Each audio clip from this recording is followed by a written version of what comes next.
Hey, Top Analyze Math Industry, and we are going to do some extra problems. So these kinds of problems are those that might be encountered on a quiz and might challenge you to use your knowledge and your noggin. But what we're going to do is help you because you don't want to get to that test and be like, wait, what? We never solved this in math class. How do we solve it? So let's get started because these kinds of problems have very strange answers.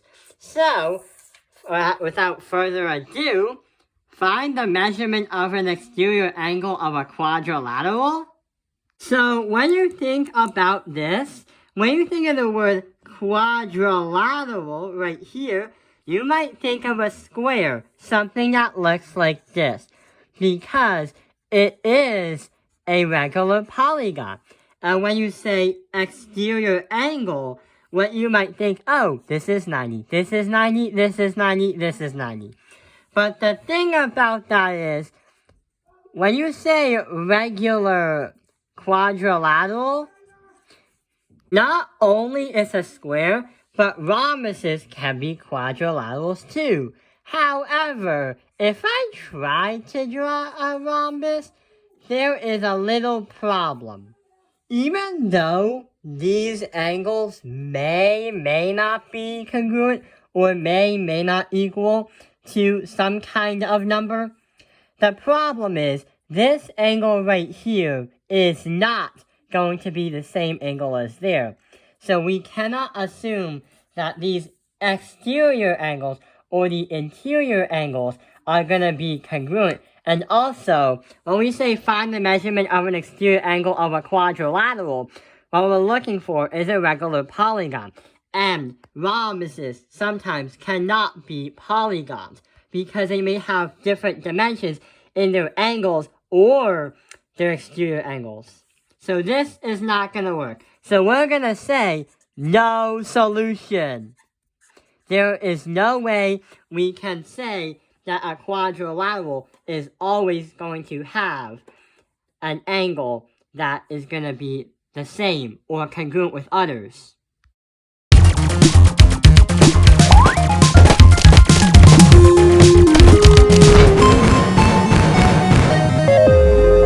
The next one we're going to look at is about different diagonals. So if a shape has 90 diagonals, what is the name of that regular polygon? So we already know the diagonals. What we have to know is how many sides it has, and also what's the name of that regular polygon. So let's think for a moment. When we find diagonals, we usually come up with this kind of formula, where D is going to equal m parentheses m minus 3 divided by 2. The problem is we can plug in numbers and then use trial and error, but that's going to take a long time. Even if you put 90 and try to do it in reverse, it's really hard to because you have two n's that are multiplied, which may become n squared. So there is going to be an alternative. So what we have to do is somehow get that letter n alone, because n represents how many sides there are in a regular polygon when it comes to this kind of formula. So we gotta do is multiply this by 2, multiply that by 2, these two cancel out. So what we're gonna do is that if we're multiplying by 2, we multiply it by 90 sides, 90 diagonals, because the original problem says if a shape has 90 diagonals, what is the name of that regular polygon? So we're going to multiply that by 90.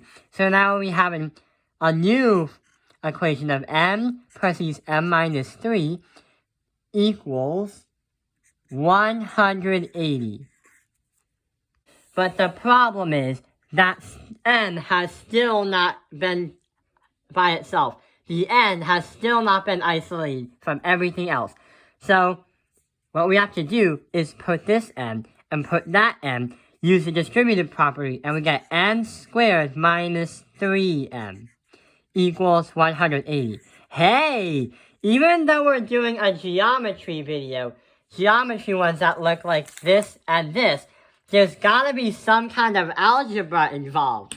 And talking about algebra, we're going back into the factors. But how can we understand that we're doing that? If we subtract this by 180 and subtract everything by 180 over there, we get n squared minus 3n minus 180 equals 0. Now we have a trinomial right here.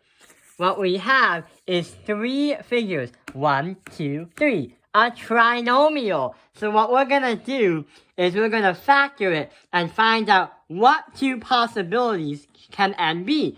Because even though we have an n squared, we can find out 2 shapes that will fit into the 90 diagonals problem. So n squared minus 3n minus 180. So somehow we gotta factor it. We have 2 parentheses to make binomials.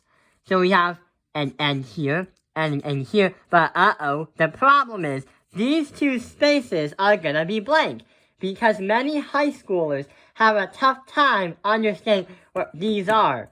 We could just put in random numbers and use trial and error, but just like going for the last problem, that would take too long and it would be too long and it would always be like forever. Blah, blah, blah, forever. So what we're gonna do is find what number can add up to the number -3, but multiply into the number -180. So in order to do that, we have to find 2 common factors of 180 and see what the difference between the 2 numbers are. It has to be 3. So let's factor. So we have 1, 180, 2, 90, 3, 60, 4, 45, 5, 36, 6, 30. We can't evenly do it by 7, nor can't we evenly do it by 8. But what we're gonna do is expand. So we have too big of a scale, so we are gonna put these lines and say that these lines are gonna be in between these 2 numbers. What we're gonna do is continue on forward.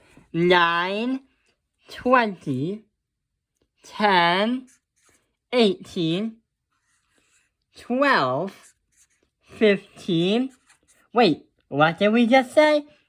Turns out that we have 2 numbers that both multiply into 180, but also is the difference between the 2.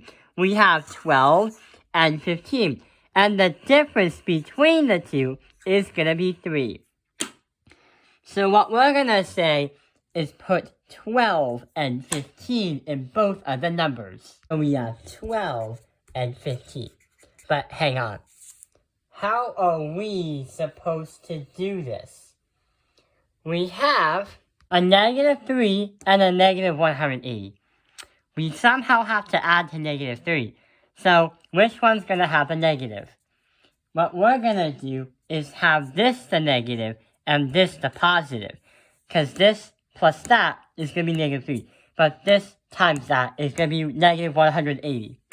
So now we have 2 more steps to do it. We have n plus 12 equals 0, and n plus n minus by 15 equals 0. Plus 12 this, minus 15 this, no, plus 15 this, minus 12 that, and for the top one we get n minus 12. And for the bottom one, it's going to be n equals 15. N equals 12, n equals 15. I mean, n equals -12. So which of the 2 numbers would be fit to understand what kind of shape it is when it comes to 90 diagonals? Well, we can't have negatives in geometry, because if that ever happened, that shape is not going to be existent. is non-existent space. Like, if the Earth is a sphere and everything that is made up of geometry is shapes and the Earth is a shape, the Earth disappears, we die of lack of oxygen. So we are going to say that n equals 15 is going to be our answer. Or what we're going to also say is it's a 15-sided shape, or a pentadecagon. That is going to be our final answer. A pentadecagon is going to have 90 diagonals, and it's also a regular polygon. I hope this video has helped you understand the trick problems. Happy late April Fool's Day, and I hope you do good on that test tomorrow. Thank you for watching Tapping Airlines Math Industry. Like and subscribe, and I hope these problems didn't stump you.